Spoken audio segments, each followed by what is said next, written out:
नमस्कार। आज हम बात करेंगे दोष के विषय में। आयुर्वेद मूल रूप से ये मानता है कि पूरा शरीर एक बहुत अच्छी कहावत है, दोष धातु मल मूलम ही शरीरम।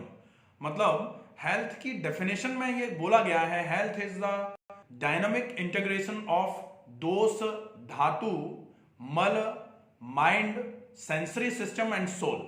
ये सारी चीजें मिलकर के शरीर को बना रही हैं। इनमें दोष क्या है? दोष मूल रूप से जो बोला जाता है, दोषयति मनः शरीरम च इति दोषः। मतलब आपके मन और आपके शरीर को जो बेसिकली वाइटिएट करते हैं उनको दोष बोला जाता है। अब दोष जो हैं ये आपके शरीर के लिए क्या भाग, क्या रोल प्ले करते हैं, इसके लिए देखते हैं। तो कहा जाता है कि दोष जो हैं वो आपके अगर सम रहें तो शरीर बिल्कुल निरोगी अवस्था में रहता है, और दोषों में यदि वैषम्य आ जाए, विषमता आ जाए, तो फिर शरीर में रोग आना चालू होते हैं। इसके लिए एक बहुत ही अच्छा स्लोगन बोला जाता है, रोगतु दोष वैषम्यम। बोला जाता है रोग तब होते हैं जब दोषों में वैषम्य आना चालू हो जाता है, विषमता आना चालू हो जाती है। और दोष साम्य आरोग्य, मतलब दोषों में जैसे ही समता आना चालू होती है, आप आरोग्य की अवस्था प्राप्त करना चालू कर देते हैं। मूल रूप से दोनों ये जो श्लोक हैं, इनका जो मूल मतलब है वो सिर्फ इतना सा है कि आपके शरीर में दोष जो हैं, तीन दोष जो होते हैं, त्रिदोष जिनको बोला जाता है, ये आपको सम करने की आवश्यकता है। जो स्वास्थ्य की परिभाषा है, उस स्वास्थ्य की परिभाषा में भी सीधे सीधे यही लिखा गया है, सम दोषः, दोषों को सम करना। समाग्निश्च, अग्नि को सम करना। सम धातु मलः क्रिया, धातु मल और कर्म को सम करने की आवश्यकता है। प्रसन्न आत्मा इंद्रिय मनः स्वास्थ्य इत्य विधीयते। स्वास्थ्य की तब परिभाषा पूरी होती है जब आप दोषों को सम करने के साथ साथ अपनी अग्नि को सम कर लेते हैं, धातु मल क्रियाओं को सम कर लेते हैं, साथ में आत्मा इंद्रिय और मन जो है आपके, इनको आप जब प्रसन्न अवस्था में रखते हैं, तब जाके आप निरोगी अवस्था पूरे तरीके से पा सकते हैं। सबसे पहले हम देखेंगे इन दोषों के प्रकार क्या होते हैं। तो मूल रूप से दोष दो प्रकार के होते हैं। सबसे पहला है शारीरिक दोष और दूसरा है मानसिक दोष। शारीरिक दोष जो है वो तीन प्रकार के होते हैं, वात, पित्त और कफ। और मानसिक दोष जो हैं वो होते हैं राजसिक और तामसिक। ये मानसिक दोषों के अंतर्गत आते हैं। हम आज जो बात करेंगे वो त्रिदोष की बात करेंगे, जो शारीरिक दोषों के रूप में शरीर में विद्यमान होते हैं, जो शरीर को नुकसान पहुंचाने का काम करते हैं जब ये विषमता में आना चालू हो जाते हैं। तो ये मूल रूप से तीन होते हैं, वात, पित्त और कफ। आज हम जानेंगे कि वात प्रकृति के लोग किस तरीके के होते हैं और वात वृद्धि से क्या उनके शरीर में परिवर्तन आना चालू होता है। सबसे पहले हम देखेंगे वात वृद्धि किस तरीके से अपने आप को शरीर में रिप्रेजेंट करती है। तो वात वृद्धि के लिए एक बहुत अच्छा श्लोक है, बोला जाता है, तत् वात वृद्धो वाक पारुष्यम। वाक पारुष्यम का मतलब जो है वो आपकी आवाज जो है वो खराब होना चालू हो जाएगी जैसे ही आपकी वात में वृद्धि होना चालू होगी। पारुष्यम का मतलब होता है वाक जो है, वाक जो आपका बोलने का तरीका है वो हॉर्सनेस ऑफ वॉइस आना चालू हो जाएगी। फिर है कार्श्य गात्र, मतलब आप धीरे धीरे करके आपकी जो वीकनेस जो है वो आना चालू हो जाएगी, धीरे धीरे करके शरीर में कमजोरियां आना चालू हो जाएंगी। और दूसरा अब रहेगा आपका एब्डोमेन जो है वो आपका डिस्टेंडेड फॉर्म में रहना चालू हो जाएगा। गात्र स्फुरणम, ये रहेगा उष्ण कामिता।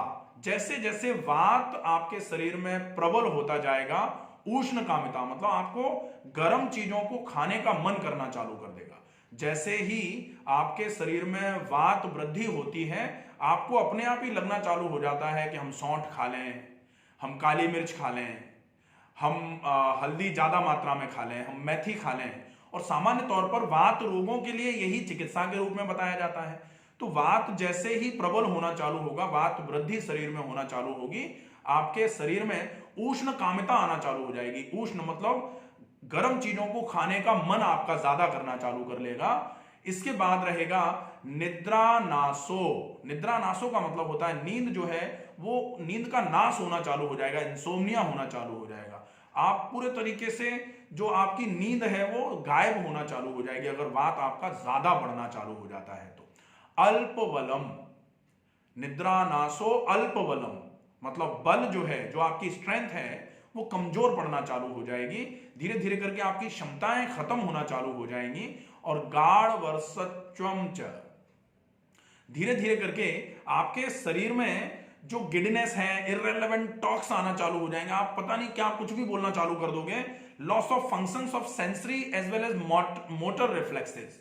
तो धीरे धीरे करके ये परिवर्तन आपके शरीर में आना चालू होते हैं।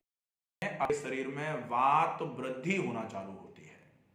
अब हम जानेंगे कि पित्त की प्रकृति क्या होती है, पित्त वृद्धि से शरीर में क्या क्या लक्षण आते हैं, पित्त वृद्धि को हम किस तरीके से पहचान सकते हैं। तो पित्त वृद्धि के लिए बहुत ही अच्छा एक श्लोक बोला जाता है, पित्त वृद्धौ पीताव भासता। मतलब आपकी जो त्वचा है वो धीरे धीरे करके पीली पड़ना चालू हो जाएगी, yellow discolouration of your skin. धीरे धीरे करके संताप, संताप का मतलब है आपके शरीर में तापमान जो है, ताप जो है वो बढ़ना चालू हो जाएगा। तापमान जो है, टेम्परेचर जो है वो आपका बढ़ा रहना चालू हो जाएगा, आपका शरीर गर्म रहना चालू हो जाएगा अगर आपके शरीर में वृद्धि हो रही है तो। शीत कामित्वम, शीत कामित्वम का मतलब होता है कि धीरे धीरे करके आपको ठंडी चीजें खाने का मन करेगा। जैसे ही आपके शरीर में पित्त बढ़ेगा, जैसे ही आपके शरीर में गर्मी बढ़ना चालू होगी, आपको लगेगा कुछ ठंडा खा लें, आइसक्रीम खा लें, ठंडा दूध पी लें, या फिर चलो ठंडे प्रदेश में चले जाएं, ठंडक की जगह में जाना आपको अच्छा लगेगा। एसी चालू करके बिल्कुल 16 पे टेम्परेचर करके आप बैठने की कोशिश करोगे अगर आपके शरीर में पित्त बढ़ रहा होगा।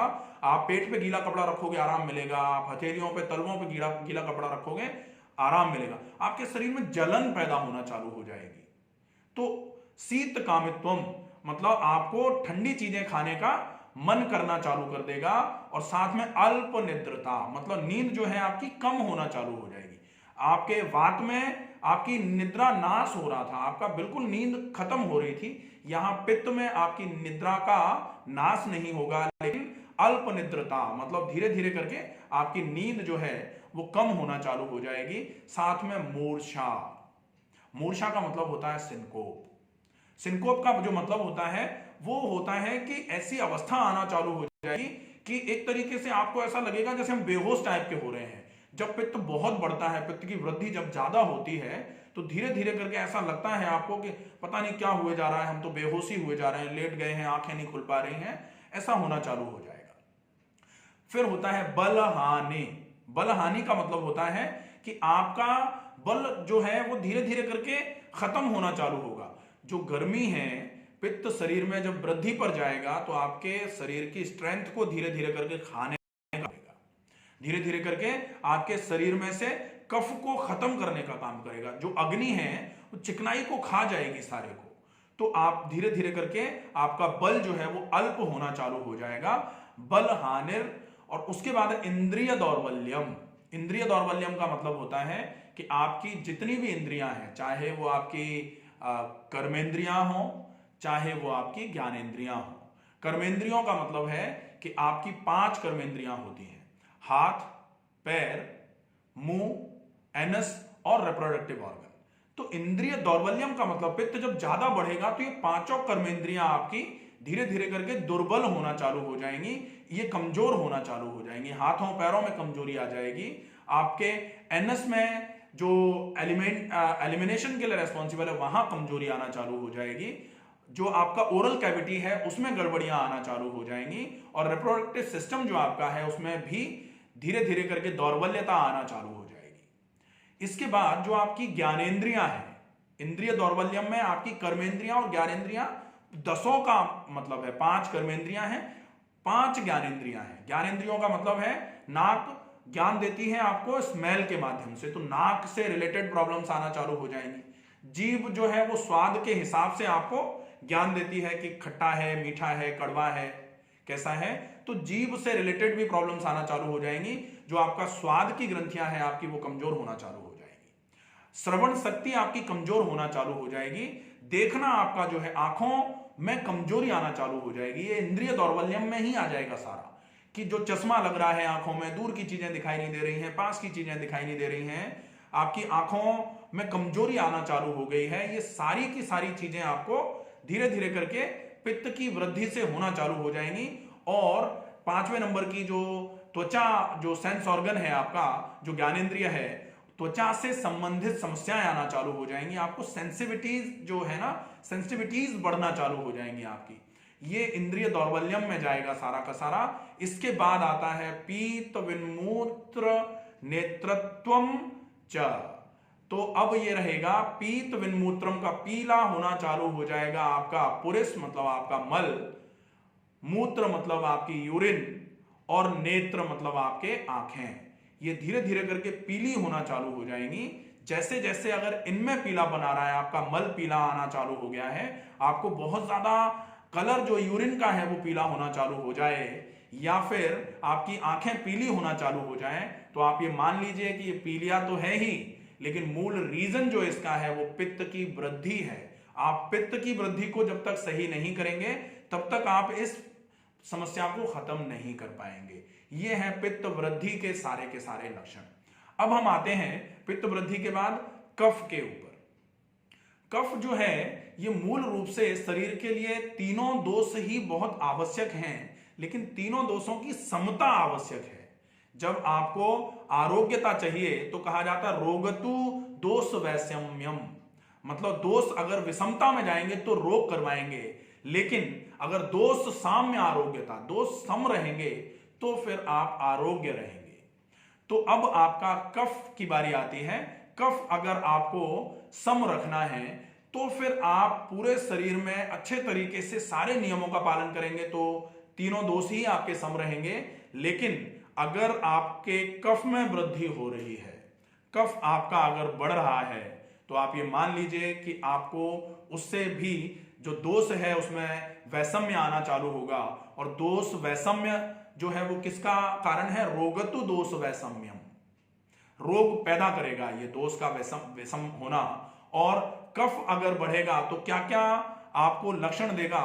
श्लेष्म वृद्धो सौकल्यम, जो सौकल्य है, जो आपका डिस्कलरेशन होना चालू हो जाएगा, आपकी जो स्किन है वो व्हाइट डिस्कलरेशन, सफेद सफेद होना चालू हो जाएगी अगर आपका कफ बढ़ना चालू होगा। श्लेष्म वृद्धो, श्लेष्म मतलब कफ, कफ जब बढ़ेगा तो जो आपकी त्वचा है वो धीरे धीरे करके व्हाइट डिस्कलरेशन की तरफ जाना चालू हो जाएगी, और वो कफ दोष की वजह से, कफ वृद्धि की वजह से होगा।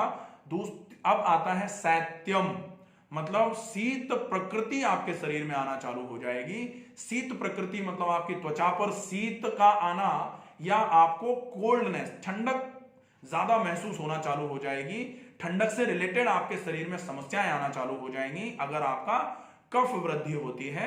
कफ वृद्धि में आपको ठंडक से रिलेटेड समस्याओं में सर्दी, जुकाम, खांसी, दमा, bronchitis, respiratory disorders, upper respiratory, lower respiratory disorders, ये सारे के सारे आना चालू हो जाएंगे। और ये जाएगा केवल शैत्यम में। स्थैर्यम, स्थैर्यम का मतलब होता है धीरे धीरे करके आपके जॉइंट्स जो है ना वो स्टिफ होना चालू हो जाएंगे। जो डिस्कलरेशन ऑफ जॉइंट्स, जो स्थैर्यम आएगा वो स्टिफनेस, आपके जोड़ जो है वो जकड़ना चालू हो जाएंगे, स्थिर रहना चालू हो जाएंगे। स्थिर का मतलब एक तो होता है कि स्थिर हो गए हैं, आपका शरीर अगर स्थिर रहता है तो बहुत अच्छी बात है, लेकिन जोड़ शरीर में मूवमेंट के लिए ही बनाए गए थे, उनमें अगर स्थिरता आती है तो जकड़न माना जाता है उसको। तो स्थैर्यम का मतलब होता है कि आपके जोड़ों में जकड़न आना चालू हो जाएगी। उसके बाद आता है गौरव, गौरवम सादह, तो गौरव का मतलब है शरीर फैलना चालू हो जाएगा। कफ प्रकृति के लोगों का शरीर फैला हुआ सा हुष्ट पुष्ट शरीर होता है। साथ में अवसाद, अवसाद का मतलब होता है धीरे धीरे करके आपके मन में कफ वृद्धि की वजह से मन जो आपका है वो लेथार्जिक होना चालू हो जाएगा, आपके मन में लेजीनेस आना चालू हो जाएगी, ड्राउजीनेस आना चालू हो जाएगी, ये आपका अवसाद के लक्षण आना चालू हो जाएंगे। और ये सब होगा आपके कफ की वृद्धि की वजह से। जैसे जैसे कफ में वृद्धि आएगी तो ये सब फीचर्स, ये सारे लक्षण आपके शरीर में आना चालू हो जाएंगे। तंद्रा निद्रा जो है वो आपकी धीरे धीरे करके आलसी प्रकृति होना चालू हो जाएगी। नींद, आप हमेशा ही नींद जैसी अवस्था में रहेंगे, लेकिन फिर भी आपकी नींद पूरी नहीं हो पाएगी। अगर कफ वृद्धि, जैसे बहुत सारे लोगों को स्लीप एपनिया होता है, स्लीप एपनिया होता है मतलब सोते रहते हैं, खर्राटे लेते रहते हैं, लेकिन उनकी नींद पूरी कभी नहीं होती। उनको 5 मिनट के लिए अकेला छोड़ दो, ऐसे करके खर्राटे लेना चालू कर देते हैं। हमारे पास बहुत सारे ऐसे पेशेंट आते हैं कि उनको कुर्सी पे बिठा दो, 5 मिनट उनसे बात मत करो, कुर्सी से गिर जाएंगे। तो अगर ऐसी अवस्था है तो निश्चित मान लेना चाहिए कि ये आपके कफ वृद्धि का रोग है।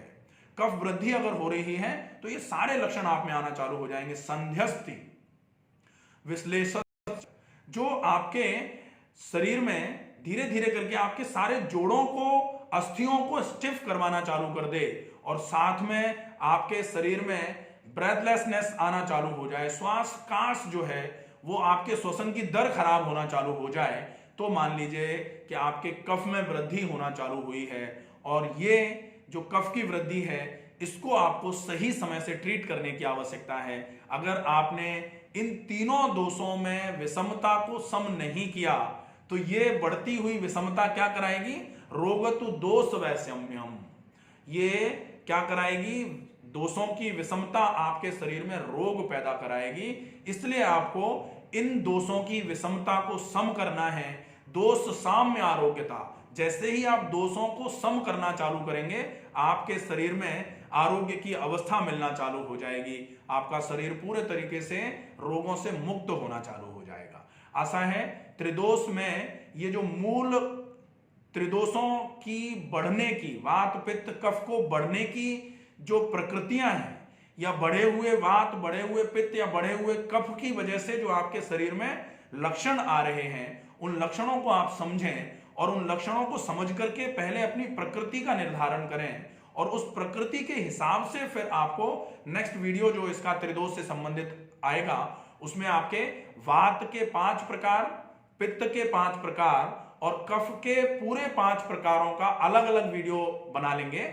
इसमें आपके वात के 5 प्रकार जो हैं, इन 5 प्रकारों का स्थान कहां कहां है और इन 5 वातों को किस तरीके से आप सही कर सकते हैं, जो होम रेमेडीज होती हैं या फिर नेचुरल लाइफस्टाइल के फॉलोअप से प्राकृतिक नियमों का पालन करते हुए किस तरीके से आप इन 5 वायुओं को, पूरी 5 वायु जो हैं, उदान, व्यान, समान, अपान और प्राण, इन 5 को किस तरीके से सही करेंगे।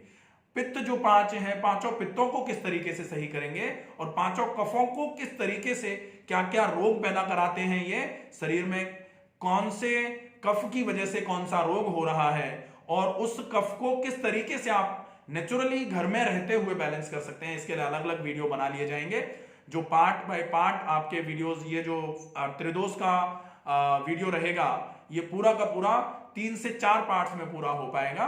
तो आशा है ये कंटेंट आपको समझ में आया होगा।